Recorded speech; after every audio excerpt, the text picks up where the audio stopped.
Sidi Thami Ouazdani. Ces amis ici présents qui m'ont précédé ont pu nous donner un aperçu de sa vie et de ses accomplissements, tant au niveau personnel qu'au niveau de la société civile.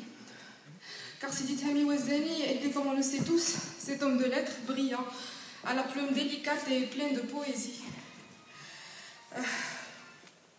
Excusez-moi.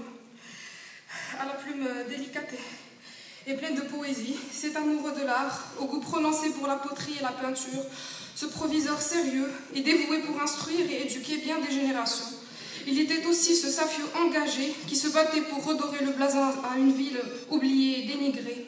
Mais il était avant tout l'époux aimant, le père bienveillant et le grand-père au grand cœur. Il était le bon ami, le confident, le conseiller, celui qui avait toujours la réplique pour faire sourire. Et pour moi, c'était mon Bossidi qui m'a transmis sa passion pour la littérature. C'est d'ailleurs très jeune que j'ai été séduite par sa vieille bibliothèque et sa collection impressionnante de livres. C'est très jeune aussi qu'il m'a imprégné de son goût pour les belles choses, car pour lui, le beau était présent partout, de la spirale d'un bouton de rose à la spirale inscrite sur l'argile par le tour d'un potier. Bossidi, c'était aussi cet homme avec qui il était impossible de s'ennuyer.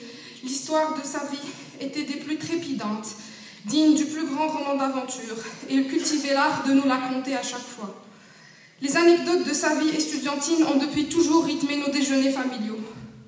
Bossidi était enfin un exemple pour nous tous, un exemple de bonté, de dévouement et d'humilité.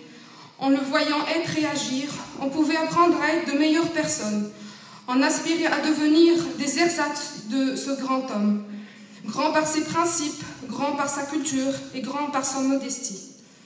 Bossidi est peut-être ailleurs en ce moment, mais son essence restera à jamais parmi nous. Il a rejoint la terre dont est faite cette poterie qu'il aimait tant. Il a rejoint donc son élément. Nous sommes tous faits de terre et tous y retournerons. Nous sommes tous à Dieu et à lui nous retournons. Merci.